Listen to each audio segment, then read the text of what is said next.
Eh bien, salut tout le monde et bienvenue dans ce nouveau tutoriel dans lequel nous allons parler du texture packing. Alors, le texture packing en deux mots, c'est quoi? Eh bien, on sait qu'une image, elle est composée de plusieurs canaux en niveau de gris qu'on appelle donc RG, B et A pour l'alpha.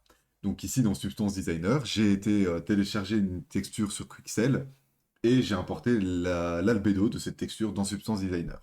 En bas à gauche, on peut voir qu'on a donc accès aux différents canaux RGB, A, qui sont à chaque fois des canaux en gris. Et donc le texture packing, ça va être quoi? Eh bien, on sait que dans nos projets, on a aussi des textures en niveau de gris. Donc que ce soit l'occlusion, la roughness, la métallique, ou encore la spéculaire, les masques, la heatmap, etc., etc.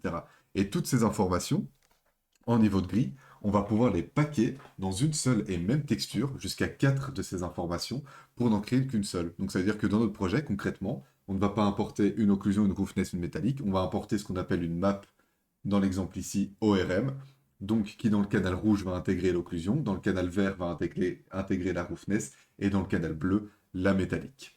Et donc on va voir maintenant comment est-ce qu'on peut faire ça dans Substance Designer, et ensuite on va passer dans Substance Painter pour faire un export, un custom preset, pour exporter aussi ce type de texture. Donc ici, dans ma texture Megascan, comme je suis sur une texture de concrete, bah déjà, ce qu'on peut remarquer, c'est que je n'ai pas de métallique. Simplement parce que c'est une texture qui n'en a pas besoin, et donc le canal va rester noir. Donc tout ce que je vais devoir importer dans mon projet, ça va être l'ambient occlusion et la roughness. Hop, ici je vais faire lier les ressources. Comme ça, si je les mets à jour, elles seront automatiquement à jour, et je fais OK. Maintenant, je me retrouve avec mes deux textures en niveau de gris. Pour les combiner, c'est très simple. Je vais faire Tab, et je vais aller chercher le RGBA Merge. Voilà. Donc c'est ce node-ci, dans lequel je vais pouvoir venir plug à chaque fois des niveaux de gris et créer une seule et même texture. Donc ici, je vais mettre ma roughness dans le canal vert et mon ambient occlusion dans le canal rouge. Je vais les mettre dans ce sens-là, ce sera plus logique. Voilà. Donc, ambient occlusion dans le rouge, la roughness dans le vert. Et donc on voit que là j'ai une erreur, parce qu'en fait par défaut il les met en couleur alors que c'est censé être des niveaux de gris. Donc je les sélectionne, et ici à droite, niveau de gris. Voilà. Hop, celui-là, niveau de gris aussi. Et maintenant il n'y a plus d'erreur. Et si je regarde ma nouvelle texture, donc là il l'affiche pas bien parce qu'ici en bas je suis dans le canal rouge, je passe en RVB, et on a bien ma texture qui intègre mes deux niveaux de gris. Alors j'aime bien travailler dans Substance Designer parce qu'il est très flexible. On peut venir facilement ajouter des nouvelles textures. On peut les gérer comme ceci. C'est très facile, c'est même plutôt sympa. On peut aussi venir faire des auto-levels, des levels pour gérer les contrastes de nos textures, etc., etc. Vous verrez beaucoup d'artistes qui travaillent aussi dans Photoshop. Ça marche très bien, mais personnellement, je trouve ça beaucoup moins fun. Et je préfère largement travailler dans Substance Designer.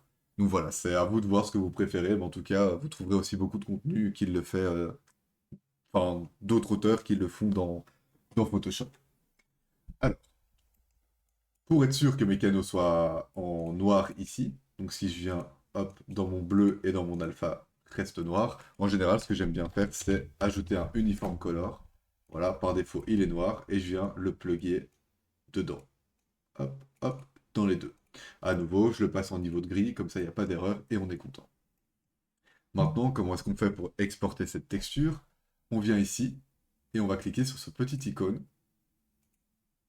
Voilà, et on crée un output. Ensuite, on va renommer cet output. Par exemple, en wall A underscore ORM, vu que c'est une ORM, hein, ambiante, roughness, métallique. Et ensuite, on va venir ici dans l'outil, exporter les sorties. Et donc là, hein, rien de bien compliqué. Le chemin d'export, le format. Donc moi, je vous conseille de travailler en Targa. C'est vraiment un format où la compression est excellente et tient bien compte de toutes nos maps. Donc ça, voilà, c'est celle que j'utilise beaucoup maintenant, voire pratiquement plus que ça. Et non plus de PNG, où parfois on peut avoir des petits problèmes, enfin, des petits problèmes d'import, etc., qui sont pas très agréables. Donc voilà, en travaillant en Targa, je suis tranquille, c'est pas spécialement plus lourd et tout le monde est content. Et donc voilà aussi comment vous allez nommer votre texture avec à chaque fois la nomenclature qui va exporter. Ok, bon, maintenant qu'on a vu comment on fait dans un Substance Designer, et on peut faire des packings évidemment beaucoup plus complexes, hein, avec des normal maps, des height maps, etc., etc. On va voir comment est-ce qu'on peut gérer ça dans Substance Painter. Alors, dans Substance, j'ai ici mon projet, donc une texture de mur en cours de production, et je vais venir directement dans File, Export Texture, ici, voilà. Et dans les Output Templates, je vais venir en créer un nouveau. Donc j'appuie sur le petit plus. Premier truc, je le renomme, donc UE5 par exemple, underscore ORM, et moi je vais mettre TEMP, temporaire, comme ça je suis sûr que je le supprime après vu qu'il va, c'est pas celui que je vais garder. Bon, ici il y a un problème de nomenclature, parfois il fait ça, s'il fait ça, bah, redémarrez votre Painter et vous pourrez de nouveau renommer correctement vos custom presets. Ici je vais pas le faire, hein. Et donc, on a accès bah, ici à différentes méthodes. Donc, pour stocker soit directement du RGB, donc ça veut dire par exemple une map d'albédo, de diffuse, d'émission, etc. Donc, vraiment de la couleur. Soit les canaux séparés, ou les canaux séparés avec une alpha en plus. Alors, moi d'abord, je vais venir créer justement mon canal, comment dire, le canal d'albédo.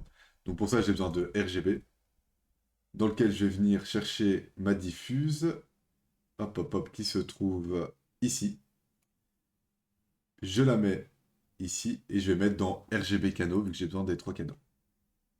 Au niveau de la nomenclature, bah pareil, hein, ici on peut le nommer T underscore par exemple. Et on va chercher le nom du texture set underscore ORM. Et donc le nom du texture set c'est quoi? C'est ce qui se trouve ici à droite. Dans mon cas, c'est Wall A. Deuxième texture dont je vais avoir besoin, ça va être la normal map. Donc pareil, je vais créer un canal RGB et je vais aller chercher ma normale, donc ici en DirectX, parce que je travaille dans Unreal Engine et que Unreal Engine travaille en DirectX par défaut. Donc RGB, et ici je peux venir copier et coller ceci, et on va le nommer normal ou juste N, parfois c'est un peu comme vous le sentez. Et finalement ma texture ORM, donc R plus G plus B, hop, et on va aller chercher donc notre ambient occlusion, qui va être en fait la Mixed AO ici, qu'on va venir mettre dans le Gray Channel. Ensuite, ma Roughness, qui se trouve ici, qu'on va venir mettre dans le canal vert, green. Et ma métallique, ici, qu'on va venir mettre dans le canal bleu. Pareil, on copie, hop, on colle.